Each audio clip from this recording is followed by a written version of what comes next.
ನಮಸ್ಕಾರ ಸ್ನೇಹಿತರೆ, ಭಕ್ತಿ ವೈಭವ ಯೂಟ್ಯೂಬ್ ಚಾನಲ್ಗೆ ತಮಗೆಲ್ಲರಿಗೂ ಸುಸ್ವಾಗತ. ಸ್ನೇಹಿತರೆ, ಮನೆಯಲ್ಲಿ ತುಳಸಿ ಗಿಡ ಇದ್ದರೆ ಅದು ಲಕ್ಷ್ಮಿಯ ಸ್ವರೂಪ ಅಂತಲೇ ಹೇಳ್ಬೋದು. ಲಕ್ಷ್ಮಿಯ ಸ್ವರೂಪವಾಗಿ ನಾವು ತುಳಸಿಯನ್ನು ಪೂಜೆ ಮಾಡ್ತೀವಿ. ತುಳಸಿಯನ್ನು ಪೂಜೆ ಮಾಡಿದ್ರೆ ಮನೆಯಲ್ಲಿ ಸಮೃದ್ಧಿ, ಸುಖ, ಶಾಂತಿ ಎಲ್ಲ ಬರುತ್ತೆ ಅಂತಲೇ ನಾವು ಭಾವಿಸಿ ಲಕ್ಷ್ಮೀ ತುಳಸಿ ಅಥವಾ ವಿಷ್ಣು ತುಳಸಿಯನ್ನು ಪೂಜೆ ಮಾಡ್ತೀವಿ.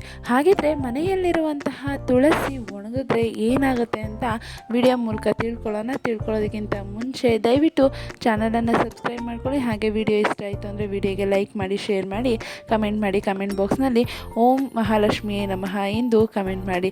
ಸ್ನೇಹಿತರೆ, ನಮ್ಮ ಹಿಂದೂ ಧರ್ಮದಲ್ಲಿ ತುಳಸಿಗೆ ಮಹತ್ವದ ಸ್ಥಾನವನ್ನು ನೀಡಲಾಗಿದೆ.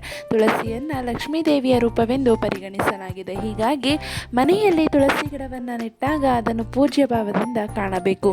ಪ್ರತಿನಿತ್ಯ ಅದಕ್ಕೆ ನೀರೆರೆದು ಭಕ್ತಿಯಿಂದ ಅದಕ್ಕೆ ಪೂಜೆಯನ್ನು ಸಲ್ಲಿಸಬೇಕು.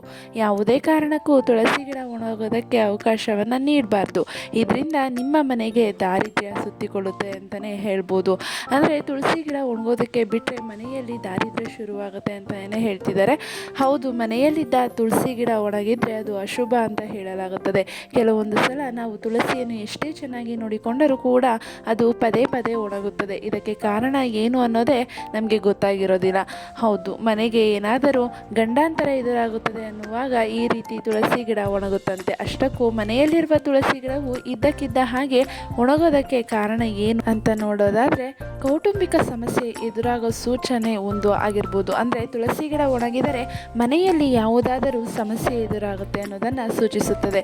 ಮನೆಯ ಸದಸ್ಯರಿಗೆ ತೊಂದರೆ ಉಂಟಾಗಲಿದೆ ಅನ್ನೋದನ್ನು ಮೊದಲು ಸೂಚಿಸುವುದೇ ತುಳಸಿ ಗಿಡ.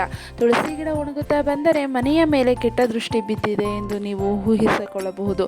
ಇಂತಹ ಸಂದರ್ಭದಲ್ಲಿ ನಾವು ಆದಷ್ಟು ಬೇಗ ಪರಿಹಾರ ಕೈಗೊಂಡ್ರೆ ಉತ್ತಮ. ಇಲ್ಲದಿದ್ದರೆ ದೊಡ್ಡ ಅನಾಹುತ ಸಂಭವಿಸುವ ಸಾಧ್ಯತೆ ಇದೆ ಅಂತಲೇ ಹೇಳ್ತಿದ್ದಾರೆ.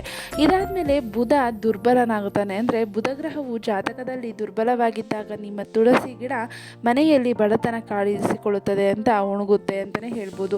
ಮತ್ತು ತಾಯಿ ಲಕ್ಷ್ಮಿ ಅಂತಹ ಮನೆಯಲ್ಲಿ ನೆಲೆಸುವುದಿಲ್ಲ. ಬುಧನು ದುರ್ಬಲವಾಗಿರೋ ಮನೆಯನ್ನು ಆದಷ್ಟು ಬೇಗ ಲಕ್ಷ್ಮಿ ತೊರೆಯುತ್ತಾಳೆ. ಅಂತಹ ಮನೆಗಳಲ್ಲಿ ಹಸಿರು ಸಸ್ಯಗಳು ಒಣಗಲು ಪ್ರಾರಂಭವಾಗುತ್ತವೆ. ಏಕೆಂದರೆ ನೈಸರ್ಗಿಕವಾಗಿ ಹಸಿರು ವಸ್ತುಗಳು ಸಹ ಬುಧ ಗ್ರಹಕ್ಕೆ ಸಂಬಂಧಿಸಿದೆ ಎಂದು ಪರಿಗಣಿಸಲಾಗುತ್ತದೆ.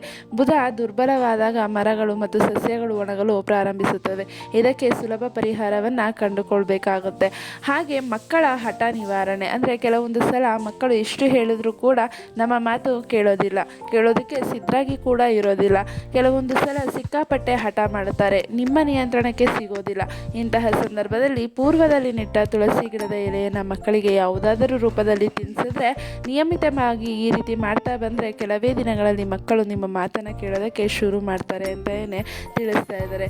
ನೋಡಿದ್ರಲ್ಲ ಸ್ನೇಹಿತರೆ, ತುಳಸಿ ಗಿಡ ಏನಾದರೂ ಒಣಗುತ್ತಾ ಬಂದರೆ ನಿಮ್ಮ ಮನೆಯಲ್ಲಿ ಯಾವುದಾದ್ರೂ ಒಂದು ಅನಾಹುತದ ಸಂಕೇತ ಅಂತಲೇ ಹೇಳ್ಬೋದು, ಸೂಚನೆ. ಅಂದರೆ ತುಳಸಿ ಗಿಡಕ್ಕೆ ಅಷ್ಟು ಮಹತ್ವವಿದೆ. ತುಳಸಿ ಗಿಡ ಒಂದೊಂದನ್ನು ಸೂಚಿಸುತ್ತೆ ಅಂತಲೇ ಹೇಳ್ಬೋದು. ಹೀಗೇನಾದರೂ ನಿಮ್ಮ ಮನೆಯಲ್ಲಿರುವಂತಹ ತುಳಸಿ ಗಿಡ ಒಣಗುತ್ತಾ ಬಂದರೆ ಆದಷ್ಟು ಬೇಗ ಪರಿಹಾರವನ್ನು ಕಂಡುಕೊಂಡು ನೀವು ಒಂದು ಜೋಪಾನವಾಗಿ ತುಳಸಿ ಗಿಡವನ್ನು ನೋಡ್ಕೋಬೇಕಾಗತ್ತೆ. ಯಾಕಂದರೆ ಲಕ್ಷ್ಮಿಯ ಸ್ವರೂಪವಾಗಿರುವ ತುಳಸಿ ಗಿಡ ಯಾವುದೇ ಕಾರಣಕ್ಕೂ ಒಣಗಬಾರ್ದು. ಲಕ್ಷ್ಮೀ ದೇವಿ ಮನೆಯಲ್ಲಿ ನೆಲೆಸೋದಿಲ್ಲ, ದಾರಿದ್ರ್ಯ ಶುರುವಾಗುತ್ತೆ ಅಂತ ತಿಳಿಸ್ತಾ ಇದ್ದಾರೆ. ಜ್ಯೋತಿಷ್ಯ ಶಾಸ್ತ್ರದ ಪ್ರಕಾರ ತುಳಸಿ ಗಿಡವನ್ನು ನಾವು ಮಾತೆ ಲಕ್ಷ್ಮಿಗೆ ಹೋಲಿಸಿ ಅವಳನ್ನು ಪೂಜೆ ಮಾಡಿ ಕೈಯಲ್ಲಿ ಹಣ ನಿಲ್ಲಲು, ಆರ್ಥಿಕವಾಗಿ ಬಲಗೊಳ್ಳಲು ತುಳಸಿ ಗಿಡವನ್ನು ನಾವು ಪೂಜೆಯನ್ನು ಮಾಡ್ತೀವಿ. ತುಳಸಿಯ ಆಶೀರ್ವಾದ ಪಡೆದ್ರೂ ಲಕ್ಷ್ಮಿಯ ಆಶೀರ್ವಾದ ಪಡೆದಂತೆ ಅಂತಲೇ ಹೇಳ್ಬೋದು. ಸ್ನೇಹಿತರೆ, ಈ ಒಂದು ಮಾಹಿತಿ ನಿಮಗೆ ಇಷ್ಟ ಆಗಿದೆ ಅಂತ ಅನ್ಕೊತೀನಿ. ಇಷ್ಟ ಆಗಿದ್ರೆ ವಿಡಿಯೋಗೆ ಲೈಕ್ ಮಾಡಿ, ಶೇರ್ ಮಾಡಿ, ಕಮೆಂಟ್ ಮಾಡಿ. ಕಮೆಂಟ್ ಬಾಕ್ಸ್ನಲ್ಲಿ ಓಂ ಶ್ರೀ ಮಹಾಲಕ್ಷ್ಮಿ ನಮಃ ಎಂದು ಕಮೆಂಟ್ ಮಾಡಿ.